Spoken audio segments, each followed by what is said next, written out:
نحمده ونصلي على رسوله الكريم اما بعد فاعوذ باللہ من الشیطان الرجیم بسم اللہ الرحمن الرحیم. حاضرین و سامعین اکرام، السلام علیکم ورحمۃ اللہ وبرکاتہ. پروگرام الدین الخالص کے ساتھ حاضر خدمت ہیں اور اس وقت ہمارے ساتھ معروف دینی اسکالر مفتی محمد اسحاق صاحب تشریف فرما ہیں. مولانا، ہمیں ایک سوال موصول ہوا ہے. صاحب پوچھتے ہیں اللہ کے نام اور قرآنی آیات والے اور آگ جو شہید ہو جائیں ان کا کیا مناسب حل ہے؟ قرآن مجید کے اور آگے ایسی بابرکت چیزیں جو ہے نا، اگر ان کو ادب سے ختم کرنا تو دونوں طریقے ٹھیک ہیں، مگر ایک جو ہے نا جاہلوں کا کوئی پتہ نہیں کیا نتیجہ نکالیں. جلا دینا جو ہے نا، جیسے حضرت عثمان رضی اللہ عنہ جب قرآن مجید مرتب کرایا، جو دوسرے نسخے تھے ان کو پھر جلا دینے کا حکم دیا، تو علماء پھر لکھتے ہیں کہ جلا دینا بھی کوئی بری بات نہیں، سارے حرف بیٹھ جائیں تاکہ بے ادبی نہ. اور یہ اگر جلاتے کسی نے دیکھ لیا تو پتہ نہیں کوئی نامراد پائنے بھی کر دے کہ بس یہ تو بے ادبی کر رہے، پتہ نہیں یہ ادب کے لیے کر رہے ہیں کہ یہ کرنے جو ہے پاؤں تلے نہ. دوسرا ہے کہ اسے کسی لفافے وغیرہ میں بند کر کے پرانا کنواں یا کوئی ایسی قبرستان وغیرہ اس میں دفن کر دیں جہاں پاؤں نہ آئیں. یہ بھی طریقہ ٹھیک، کسی چھاپر وغیرہ میں ڈال کر نا، جی ہاں کسی پرانی قبر کے پاس اس کو دفن کر دیں، یہ بھی درست. نہر میں بہا دیں، کنویں میں بہا دیں. جلانے میں تو مولانا یہ بھی ہے کہ غیر مسلم اپنے دل کا بخار اس طرح بھی نکال لیں گے، وہ کہیں جی ہم تو اس کو صرف اس لیے جلا رہے تھے کہ یہ مقدس کاغذ ہے، ورنہ وہ تو بہانہ بنا کے اس طرح بہت سی چیزیں. بس وہ میں نے کہا جی مسئلے کی حد تک جائز ہے، باقی سوچ لے کہ جو بہتری ہو کر لے. جلانا گناہ نہیں، جی پرانے کا جلا دینے جائز. صاحب پوچھتے ہیں کہ ہماری روحیں اللہ تعالیٰ سے جو وعدہ کر کے آئی ہیں وہ وعدہ ہم لوگوں کو کیوں یاد نہیں؟ اس کے بارے میں وضاحت فرما دیں. یہ سورہ اعراف میں جو آتا ہے نا کہ جب ہم نے بنی آدم سے عہد لیا الست بربکم، انہوں نے قالوا بلی کا، اس کے بارے میں عام طور پر یہ کہا جاتا نا کہ آدم علیہ السلام کی پوچھ سے ساری روحیں نکالیں، اللہ نے کھڑا کیا انہیں اور کہا کہ میں تمہارا رب ہوں، یعنی سب نے اقرار کیا. تو اللہ تعالیٰ کہتا ہے یہ اقرار ہم نے اس لیے لیا کہ یہ کہہ نہ سکے کہ ہمیں خبر نہیں تھی. پوری طرح انہیں نا اس وقت آگاہ کر دیا کہ یہ کہتے ہیں کہ روحوں سے اقرار لیا. پھر اس پر جب سوال پیدا ہوتا ہے کہ کسی کو یاد تو ہے نہیں، کوئی عالم بھی نہیں کہہ سکتا کہ مجھے یاد ہے کہ وہاں اللہ نے ہم سے عہد لیا تھا. تو اس عہد کا فائدہ کیا ہوا؟ اللہ تو کہتا ہے عہد لیا تاکہ تم کہہ نہ سکو کہ ہمیں خبر نہیں، وہ تو یاد ہونا چاہیے. تو اصل بات یہ ہے، آپ اچھی طرح سن لیں، یہ عہد اس دنیا میں لیا گیا، ہوش آواز سے لیا گیا، پیغمبروں کے ذریعے لیا گیا اور کئی نسلوں کے بعد لیا گیا. آدم علیہ السلام کے بعد جب امتیں پھیل گئی، مختلف علاقوں میں امتیں بن گئیں، تو ان میں جو نبی آئے وَإِذْ أَخَذَ رَبُّكَ مِن بَنِي آدَمَ مِن ظُهُورِهِمْ، یہ نہیں اللہ کہتا کہ آدم کی پشت سے، آدم کے بیٹوں کی پشتوں سے جب ہم نے نسلیں نکالی تو پھر نبی آئے. اور کوئی علاقہ ایسا نہیں رہا جہاں کسی نبی اور رسول کے ذریعے ان کو خبردار نہیں کر دیا. ان کے بڑوں نے اقرار کیا، وہ کتابوں میں بھی لکھا، نسل در نسل بھی ہر امت کو ملا، مشرق سے مغرب سب سے جانتی ہیں. ان میں کوئی رشی منی نبی نیک بندہ گزرا، اس کی تعلیم ان تک پہنچی. وہ یہ عہد ہے جس دنیا میں رسولوں کے ذریعہ لیا گیا نا، اس کے بارے میں اللہ تعالیٰ کہتا ہے اس میں آگے یہ بھی فکر آتا کہ یہ نہ کہہ سکو کہ ہمارے بڑوں نے کیا تھا، ہم بھی پتہ چلا بڑے گزر چکے. یہ بعض پشتوں کی بات ہے کہ تم بہانہ نہ بناؤ کہ ہمارے بڑے کرتے تھے ہم کرتے. فرمایا نہیں، بڑے کرتے تھے پھر نبی نہیں آئے، انہوں نے بتا دیا کہ بڑے گمراہ ہے، صحیح راستہ یہ. تو اس دنیا میں رسولوں کے ذریعے جو دعوت پھیلائی گئی نا پوری دنیا میں، اس کی اللہ بات کرتا ہے. دوسری جگہ فرمایا رسولا مبشرین و منذرین، رسول ہم نے بھیجیے تاکہ لوگوں کو خبردار کرنے کہ یہ راستہ اچھا ہے، یہ بربادی کا. لئلا یکون للناس علی اللہ حجۃ بعد الرسل، تاکہ رسولوں کے آنے کے بعد لوگوں کے پاس کوئی بہانہ نہ رہ جائے. اس لیے ہر امت میں آیا، ہر علاقے میں آیا. اور یہ بھی اللہ تعالیٰ فرماتا ہے کہ اسی زبان میں کتاب دے کر میں نے بھیجا جہاں وہ آیا، تاکہ کوئی یہ نہ کہ ہمیں تو اس زبان کا علم ہی نہیں تھا. تو یہ جو ہے میثاق، یہ آدم کی نسلوں کی پشتوں سے جب نسلیں پیدا، ان کا ذکر قرآن مجید کا نکالا. یہ نہیں کہ آدم کی پشت سے نکالا، آدم کے بیٹوں کی پشتوں سے جب ہم نے نسلیں نکالی ان سے یہ اقرار کیا. اس دنیا میں لیا، ہر جگہ کتاب آئی، رسول آئے. جی ہاں. اب دوبارہ وہاں مقام پڑھ کر دیکھنا، یہ کئی نسلیں گزر چکی ہیں جو گمراہ بھی ہو گئی تھی، اس لیے اللہ کہتا ہے کہ یہ نہ کہہ دو کہ ہمارے بڑے یار یہ کرتے تھے، میں نے وہ بھی عذر تمہارا ختم کر دیا، بعد میں نبی آئے تو میں سمجھا دیا کہ یہ کام نہیں ٹھیک۔ جی دوست پوچھتے ہیں مولانا صاحب میدا کھانے سے نبی کریم صلی اللہ علیہ وآلہ وسلم نے منع فرمایا ہے، کچھ میں ہے کہ آپ علیہ السلام نے میدا کبھی کھایا ہی نہیں، تو آج کل بازار سے ہر چیز جو بیکری کی بنی ہوئی ہے وہ میدے سے بنی ہوئی ملتی ہے، نان بھی اسی کے ملتے ہیں، تو اب کیا کیا جائے؟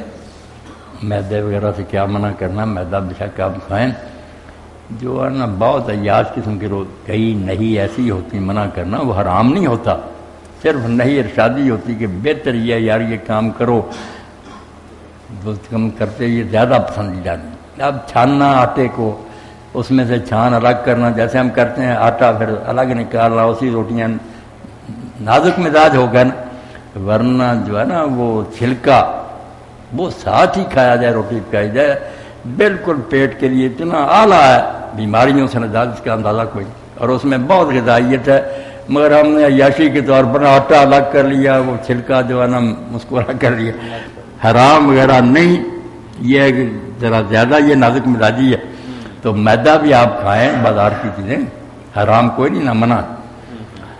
صحیح صحیح۔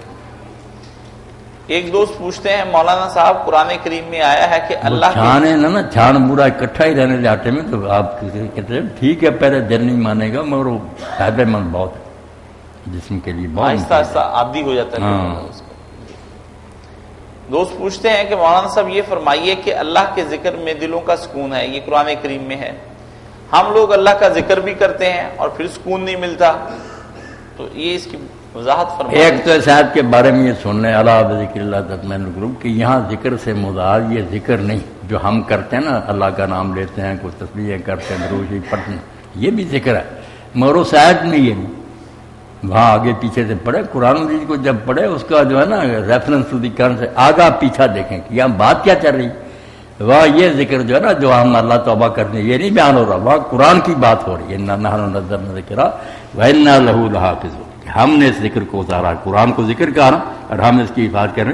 تو جو لوگ کہتے تھے معجزے دکھاؤ، یہ کرو پھر ہم مانیں گے، تو اللہ نے کہا جن کے دلوں میں ہے نا کوئی روشنی اور ان کی عقل ماری نہیں گئی، ان کے لیے معجزوں کی ضرورت نہیں کہ مردہ زندہ کرو، چاند توڑو، قرآن جو ہے اس پر غور کریں، اس کی دلیلیں پڑھیں، تو قرآن مجید کے مطالعہ سے ان کے دلوں کو بالکل تسلی ہو جائے گی کہ جو دین اللہ کا رسول بتا رہا حق ہے، قرآن خود اپنی دلیل ہے، گواہ ہے، وہاں بیان آپ نکال کر دیکھیں قرآن کا ہے کہ اور معجزے کیا مانگتے، الا بذکر اللہ تطمئن القلوب، سمجھنا ہے تو قرآن کو غور سے پڑھو، اس سے ہی دلوں کو یقین ہو جاتا ہے کہ یہ دین برحق ہے، وہاں قرآن پاک کی بات، باقی جو نا اللہ کا ذکر اس میں بھی بڑی لذت ہے، بڑا ٹھیک ہے، جو ہم نہیں اس سے کوئی پیدا اٹھاتے اس کی وجہ کہ ہمارا ذکر جو ہے لک لکا لسانی، منہ کا چسکا، کوئی نہیں سمجھتے کہ اس کا مفہوم کیا، معنی نہیں سمجھتے، پھر معنی کو دل میں بٹھانے کی کوشش کرتے، تو کیا فائدہ ہونا، بس وہ طوطے کی طرح پڑھتے جاتے ہیں، نہ اللہ اکبر سمجھتے نہ سبحان اللہ الحمدللہ،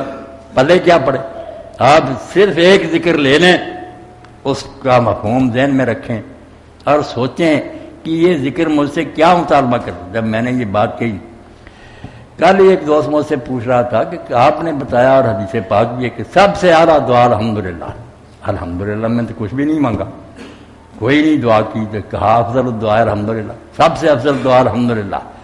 تو میں نے جب بتایا کہ دعا کے طریقے دو ہیں، ایک تو کہ ڈائریکٹ مانگ لو کہ مجھے رزق دے، علم دے، فلاں کر، یہ ادنا درجہ مانگتوں والا مانگنا، ایک ہے کہ بالکل نہیں کہنا کہ میں یہ مانگتا ہوں، یہ مانگتا، تعریف کرنی ہے۔ اب میں نے جب مثال لی، وہ چودھری آدمی تھا کہ ایک میراثی ایک آدمی آ کر ڈیرا وسدا رہے، چودھری صاحب چوڑا اقبال بلند، جب وہ تعریفیں کر رہا، چودھری بیوقوف ہے، وہ کہتا ہے اس کا تعریفیں کرنے سے مطلب جب تیرا یہ مرتبہ ہے، تیرے پاس تیری دولت، پھر میرا سارا کچھ کر، سیدھا کہنے کی بجائے تعریف۔ تو یہ دعا جو ہے نا کہ ثنا کر کے تعریف، جب ہم نے کیا الحمدللہ، کون سی خوبی ہے جو تجھ میں نہیں ہے، اب اس میں علم ہے، عدل ہے، ہر شے آگی شافی ہے، سب کچھ الحمدللہ میں آ گیا، ہر کمال تجھ میں ہے، پتہ چل گیا کہ یہ بیچارہ ان چیزوں کا محتاج ہے، اللہ پھر فضل کرتا جاتا کہ بیمار ہے شفا دیتا۔ تو یہ اللہ تعالیٰ کے نام سمجھ کر پڑھے جائیں نا، سب کچھ مل جاتا۔ سمجھتے نہیں، بالکل نہ قرآن سمجھ کے پڑھتے ہیں نہ ذکر. شاذ و نادر ہی کوئی جو ہے نا وہ سوچتا ہوگا کہ میں کیا پڑھ رہا ہوں. جی اب ساری عمر سبحان اللہ کہتے رہتے ہیں، یہ سوچتے ہی کوئی نہیں کہ سبحان اللہ کے بعد جو ہے ڈپریشن ہے، یہ جو ہم گرا ہو جاتے ہیں غمگین. کوئی سوال ہے اس کا؟ جب تم مانتے ہو کہ اللہ تعالیٰ ہر خامی سے پاک ہے، اس میں کوئی عیب نہیں ہے، اور وہ اس دنیا کا کنٹرولر ہے، بنانے کے بعد کہیں چلا نہیں گیا، اس کے قابو میں، اس کے حکم سے سب کچھ ہو رہا. تو جب مان لیا کہ اس کا کوئی کام غلط نہیں، تو یونس علیہ السلام کی طرح کہو پھر لا الہ الا انت، تیرے سوا کسی کو اختیار نہیں کوئی، سبحانک تو جو فیصلہ کرتا بے عیب ہے، غلط نہیں، انی کنت من الظالمین، میری کوئی کوتاہی قصور ہے. تو اللہ تعالیٰ کہتا کہ اگر وہ یہ تسبیح نہ کرتا تو مچھلی کے پیٹ میں رہتا. اب جس میں سبحان اللہ کہہ دیا گرا کیوں پیدا ہو؟ وہ خود سوچے گا میری کوئی کوتاہی قصور ہے، میں نے بد پرہیزی کی کوئی ہے، یا میرا امتحان ہے. ورنہ اللہ تعالیٰ پاک ہے، وہ کوئی غلط کام نہیں کرتا، نہ وہ کام کا کسی کو تنگ کر رہا تھا. یہ یقین جانے یہ 4 کلمے جو حضور نے فرمایا کہ زبان سے قرآن کے بعد جو کچھ نکلتا ہے نا، قرآن تو اللہ کی کتاب، سبحان اللہ، الحمدللہ، لا الہ الا اللہ، اللہ اکبر، یہ 4 فرمایا حب الکلام، سارے منہ سے نکلنے والے بولوں سے اللہ کو پیارے. اب یہ 4 کی بات کریں، سارا دین جو ہے نا، جو علم الہیات ہندو بدھ عیسائی یہودی جتنا جہاں ٹھوکر کھائی نا اللہ کے بارے میں، انہی میں سے کسی کو غلط سمجھنے کی وجہ سے آئی. ورنہ یہ ایسا علاج ہے، ہر چیز کا آپ سوال کریں اسی سے حل کر لیں. بالکل اللہ نے کہا کہ کون سا سوال یہ؟ پہلے اللہ کو سمجھو تو صحیح کہ اللہ ہے کیا. جی مولانا پوچھتے ہیں یہ 100 بار تو دن میں پڑھنا چاہیے کسی وقت نا. حضور نے فرمایا بہت اچھا 100 مرتبہ یہ کہہ دیا کہ سبحان اللہ والحمدللہ ولا الہ الا اللہ واللہ اکبر. ایک دوست پوچھتے ہیں کہ قصر نماز کا صحیح تعین کیسے کیا جائے آج کے دور میں؟ نہیں، قصر کا تعین اگر پوچھتے ہیں کہ مسافت کتنی ہو، وہ جی فاصلہ کتنا، تو بس زیادہ بہتر ہے. تو بہت ساری باتیں کئی لوگوں نے کہا کہ اگر بس اپنے وطن سے نکلے تھوڑے میل بھی جانا ہو کرے، یہ بھی جیسے لوگ کرتے تھے. کچھ لوگ کہتے ہیں 72 میل ہونا چاہیے، مگر 48 میل جو ہے نا، زیادہ صحابہ کرام نے ایک لوگوں نے اس کو قبول کیا کہ 48 میل ایک طرف کو 48 میل ہو جانا، تو پھر آپ قصر کریں. صحیح. تھوڑے پر بھی کر لیں، غلط نہیں کہہ سکتے، اس کی بھی گنجائش. کہتے ہیں کہ نبی کریم صلی اللہ علیہ وسلم کی ایک مگر یہ خیال کرنا چاہیے کہ اگر روٹین ورک میں آپ گھوم رہے ہیں نا، کوئی ایسا ملازم ہے گشت کرتا، دورہ کرتا، وہ ہزاروں میل بھی کرے وہ قصر نہیں کر سکتا، وہ اس کا روز کا کام ہے. اگر اس سے الگ ہٹ کر کرے نا، پھر بے شک اس سے تھوڑا ہی فاصلہ جائے تو وہ قصر. جو روزانہ کے کام ہے نا، کوئی لوگ تجارت پیشہ کاروبار کی یہ روز چکر ملازمت لگاتے کے ہیں. لیے بھی کئی آتے ہیں دوسرے شہروں سے. صحیح. ایک دوست پوچھتے ہیں کہ مسافر وہی ہے جو سمجھتا کہ آج میں نہ کاروبار چھوڑ کر کسی طرف جا رہا ہوں. گھر والے بھی سمجھتے ہیں کہ 4 پیسے لے کر چلا گیا. ایک دوست پوچھتے ہیں کہ حدیث میں آتا ہے کہ نبی کریم صلی اللہ علیہ وسلم نے فرمایا کہ میں ٹیک لگا کر کھانا نہیں کھاتا. تو ایسی صورت میں کیا چوکڑی مار کر یا آلتی پالتی مار کر بیٹھنا اور کھانا کھانا، کیا یہ درست ہے یا غلط؟ جس طرح کوئی سہولت محسوس کرے کھا رہے. باقی یہ جو ہے نا ٹیک لگا کر کھانا، یہ تو متکبروں کا اور بہت مغرور لوگوں کا کام ہے نا، جھک کر ہی کھانا. باقی وہ دونوں ٹانگیں اتحیات کی طرح کر رہے تھے، سب سے اعلیٰ طریقہ اتحیات کی طرح بیٹھ جائے، اوپر جھک کر کھائے. اور اگر ایک ٹانگ کھڑی بھی کر لے گھٹنا، پھر بھی کوئی حرج. اور کوئی متربن بیٹھ جائے چوکڑی مار کر، وہ بھی درست. صحیح. آپ نے اپنے ایک خطبے میں فرمایا ہے کہ زہریلی کتابوں سے بچنا چاہیے. نبی علیہ السلام ٹیک لگا کر نہیں کھاتے، بالکل کھانے پر جھک کر. تو آپ نے یہی فرمایا کہ میں ایسے ہی کھاتا ہوں جیسے کوئی غلام جو ہے نا اپنے آقا کے دسترخوان پر وہ غلاموں کی طرح بیٹھ کر کھاتا. کیسے لنگر ہے خدا کا کہ دے رہا. یہ عید ضرور ذہن میں رکھنی چاہیے. جب بھی کھانا کھانے لگے نا تو یہ کوشش کرے کہ پل ینظر انسان الی طعامہ، آدمی اپنے کھانے پر تو غور کرے. کتنے کارخانے دوڑے ہیں اب تک ایک لقمہ پہنچا. تو یہ خیال بھی ہے کہ بارشیں ہو رہی ہیں، زمین اپنی گود میں بیج لے رہی ہے، پھر کھیتیاں اگ رہی ہیں، وہ بھی ایک قسم کی نہیں کہ میں ٹال دیتا کہ دانے ہی کھاتا رہ. نہیں، فروٹ الگ ہیں، شربت جدے ہیں، اور جو کھانے ہیں وہ بھی طرح طرح کے، غلے بھی. فَلْيَنظُرِ الْإِنسَانُ إِلَىٰ طَعَامِهِ أَنَّا صَبَبْنَا الْمَاءَ صَبًّا فَسَكَّرْنَا الْعَصْرَ وانبتنا فیہا حبا وعنبا وقضبا وزیتونا ونخلا، گچھے لٹک رہے ہیں، فاکہۃ وابا، میوے الگ ہیں، اب تیرے جانوروں کے لیے اور تیرے لیے تازہ، ان کے لیے چارہ، تیرے لیے جو ہے نا جو سلاد کاٹ لیتے ہیں کچی سبزیاں، وہ تو الگ کا متاع لکم ولانعامکم، اللہ نے کو کھانا تیرے لیے اور تیرے چار پاروں کے لیے اس نے اتنے بندوبست کیے ہیں، مگر تو شکر نہیں ادا کر، ذرا نہیں تیرا سر جھکتا کہ اگر یہ چیزیں نہ ہوتی کیا حال ہوتا۔ کہیں پانی کا ذکر کرتا ہے کہ پانی پی رہے، افرأیتم ما تشربون، جو پیتے ہو یہ بادلوں سے تم نے برسایا، ان کے سٹور جو سمندروں اور کنویں میں کس نے کیے، اور اگر اس کو کڑوا کر دیتا پھر پی سکتے، اب کیسا شیرین اور میٹھا کہ تم پی رہے۔ قرآن پاک بیٹا بڑا وہ کوئی نا منتر جنتر نہیں، کان پکڑ پکڑ کے بتاتا کہ لباس پہنا ہوتا تمہاری شرم ہو جا کے کیا ہوتا، ننگے ہوتے ماؤں کے سامنے بہنوں کے سامنے، اب اس نے لباس بنا دیا، وہ بھی طرح طرح کے، گرمی میں اور ہے سردی میں۔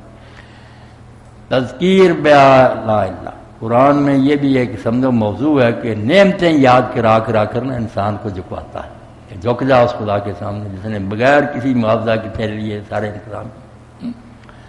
کہیں تذکیر بایام اللہ بڑے ہوئے کہ جو گزرے ہوئے اوقات ہیں ان میں اللہ نے قوموں کے ساتھ کیا کیا، وہ بھی بیان ہوتا جاتا ہے کہ وہ نافرمان رہے تو کیا شروع ہوا، اور جن نے حکم مانے وہ کس طرح سرخرو ہوئے۔ دوست پوچھتے ہیں کہ آپ نے ایک خطبے میں فرمایا کہ زہریلی کتابوں سے بچنا چاہیے، یہ کون سی کتابیں ہوتی ہیں، اس کے بارے میں ذرا وضاحت فرما دیں۔ بس جیسی خطبے میں نے بیان کیا کوئی ایک ہے جس کا بیان کرے، علماء نے الگ کتابیں میں ویسے لکھ دیں کہ یہ کتابیں جن سے پرہیز کرنا چاہیے، عادت الفرید جیسی، اغانی جیسی، ایسی کتابیں گپوں سے پڑھی ہوئی دیکھنے کو کتابیں بڑے بڑے لوگوں نے لکھی۔ یہ مولانا مناظرے کی اسی طرح موضوعات ہیں وہ من گھڑت حدیثی ہیں، اس میں سب الگ کی ہوئی، یہ مناظرے اور فلسفے کے موضوع پہ جو لکھی ہوتی ہیں ادھر ہے فلسفہ زندگی سے دور۔ یہ فلسفوں میں جو پھنسے ہوئے نے کوئی پتہ چلتا کیوں آئے، کیا کرنا، بس جھگڑے ہی ہیں، خشک بحثیں، ارسطو نے یہ کہا، افلاطون نے یہ، کوئی پلے نہیں پڑا۔ اللہ کے پیغمبروں نے جو دین دیا اس میں خالی بحثیں کوئی نہیں، کام کی باتیں کی۔ بچہ کہہ رہا تھا احمد کے ایس جمعرات کو ریکارڈ کرائیں، اس نے شعر پڑھے نا کہیں بارے جبریل کے، کہتا ہے اس کا آپ نے بیان کرنا کہ میری نوائے شوق سے شور حریم ذات غلغلہ ہے علامہ بہت قدر جی، گاہ میری نگاہ تیز چیر گئی دل وجود، گاہ الجھ کے رہ گئی میرے تخیلات۔ اور آخر میں جو بات بیٹا کہی اس پر سب حیران تھے، یاسر بھی بیٹھا، تو نے یہ کیا غضب کیا، مجھ کو بھی فاش کر دیا، میں ہی تو ایک راز تھا سینہ کائنات۔ اب کیا کرے، نہ اردو سمجھتے لوگ، نہ فارسی، نہ کیا۔ علامہ اقبال بیچارہ ٹھیک کہتا کہ بس کہیں گے اقبال صاحب پتہ کسی کو نہیں کہ مسافر نے کیا کہا، کس سے کہا۔ تو غیر مسلم سے سلام لینے یہی بیٹا اگر آپ نے سمجھ لیا نا تو انسان کی شان اللہ نے بیان کی ہے نا، تو نے یہ کیا غضب کیا، مجھ کو بھی فاش کر دیا، میں ہی تو ایک راز تھا سینہ کائنات۔ کوئی بندے کی انسان کی تعریف نہیں یہ کر سکا جو قرآن و حدیث میں تھا بیان، میں ہی تو ایک راز تھا سینہ کائنات۔ جی، دوست پوچھتے ہیں کہ غیر مسلم سے سلام لینے سے کیوں روکا گیا، اس کے بارے میں وضاحت فرما دیں۔ یہ بھی بہت اچھا سوال ہے۔ لوگوں نے اصل حدیث پاک میں پڑھا نا کہ یہود کو سلام میں پیر نہ کرو، اور وہ سلام بھی کہہ دو وعلیکم ہی کہو، پورا جواب نہ دو۔ اس کا شروع نہیں نہ پڑھتے کہ وہ نامراد سلام نہیں نہ کہتے تھے، کم وقت سلام کہتے تھے، کیوں اللہ کا دین اس طرح کہتا، اسلام تو ان سے زیادہ شائستہ اور مہذب ہے۔ بے ایمان لام نہیں کہتے تھے، السلام علیکم، اس کا معنی تم ہلاک ہو جاؤ، تمہیں موت آئے، تم مر جاؤ، زبان ذرا روک کرنا السلام علیکم۔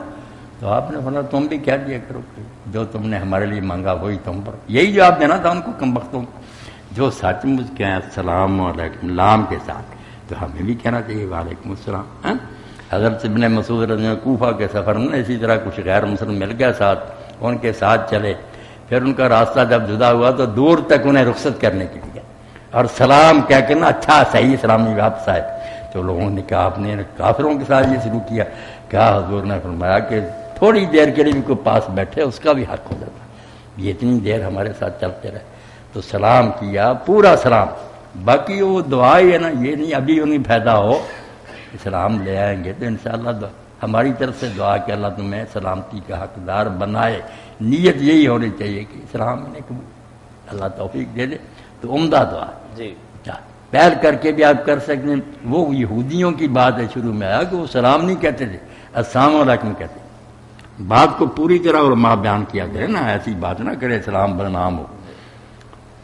دوست پوچھتے ہیں کہ سورہ نور میں ہے کہ بدکار مرد بدکار عورتوں کے لیے اور بدکار عورتیں بدکار مردوں کے لیے ہیں، لیکن اس دنیا میں ہم معاملہ الٹا دیکھتے ہیں کہ بعض نیک لوگوں کو بھی بری بیویاں مل جاتی ہیں اور بری اچھی عورتوں کو برے مرد مل جاتے ہیں، اس آیت کا صحیح تفسیر کیا ہے؟ اس آیت بالکل یہ بات ٹھیک ہے کہ نوح علیہ السلام اور لوط علیہ السلام پیغمبر ہیں، بیویاں کافرہ ہے، فرعون نامراد کافر ہے، بیوی آسیہ جنتی ہے، بہت درجہ۔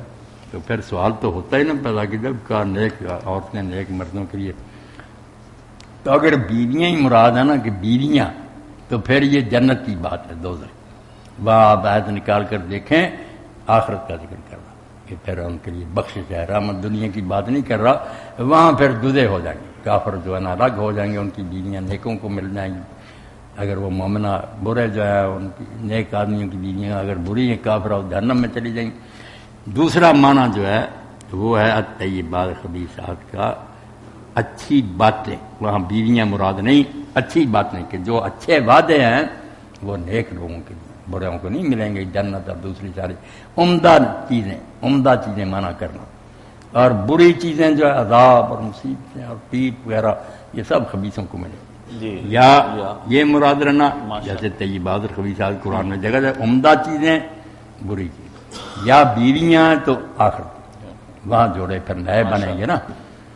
یہ سورج نکال کر دیکھنا، میرا اشارہ جو سمجھ لیا کہ دیکھیں گے وہاں کی بات ہو، ان کے لیے مغفرت ہے، رحمت۔ دوست یہ بھی پوچھتے ہیں جسے اللہ گمراہ کر دے، انشاءاللہ قرآن مجید کو آدمی پڑھے نا، یہ پہلے دماغ میں جو بٹھائی باتیں، بہت سے سوال تو اسی سے ختم ہوتے ہیں، آگے پیچھے سے پڑھے وہی حل کر۔ دوست پوچھتے ہیں کہ میں نے آپ کی ایک تفسیر سنی تھی جسے اللہ گمراہ کر دے اس کے لیے کوئی حادی نہیں، تو یہ اللہ تعالیٰ اپنے ہی ذمہ بات کیوں لیتا ہے؟ اللہ ذمہ بات نہیں کرتا، اللہ نے جگہ جگہ اپنے قوانین بیان کر دیے، جیسے دوسری چیزوں کے لیے قوانین ہے کہ یہ کھاؤ گے بد پرہیزی کرو تو موت ہو جائے گی، حیضہ ہو جائے گا یا ہیپاٹائٹس ہو جائے گی۔ وہ اگر کوئی کھاتا ہے تو نتیجہ پھر قانون خداوندی کے مطابق جو نکلتا، تم نے زہر کھائی تو وہاں کہے گا اللہ نے اس کو ہلاک کر دیا، یعنی اللہ کا جو قانون تھا اس کا نتیجہ نکلا ہے۔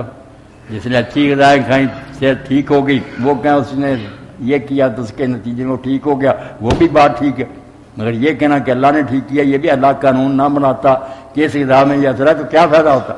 تو اللہ کی طرف نسبت قانون کی کہ قانون جو حکومت نے بنایا نا اس کے مطابق نتیجہ یہ نکلتا ہے۔ ایک شخص نے برا کام کیا، سزائے موت دے دی، وہ بھی یہ بھی کہیں گے کہ اس کے عمل کی وجہ سے اسے پھانسی گی، تو یہ بھی کہیں گے کہ حکومت نے اسے پھانسی دے دی، خام خواہ نہیں دے دی، قانون جو بنایا تھا اس کے مطابق۔ تو یہ سنت جو ہے نا ہدایت دینے کی، اور قرآن بڑا پڑا ہے کہ ہدایت کن کو دیتا، خام خواہ بھی نہیں دیتا، فرمایا یہدی الیہ من اناب، راستے پر کھڑا ہے، آگے دو سڑکیں، انا ہدینا، سمجھا دیا ہم نے کہ یہ صحیح ہے غلط، اگر یہ اچھے پر چلے گا شکر گزار ہوگا، والذین اہتدوا زدناہم ہدی، جو ہدایت کے راستے پر چلنا شروع کریں گے ہم پھر آگے سے آگے توفیق دیتے جائیں گے، ایمان اور بڑھتا جائے گا۔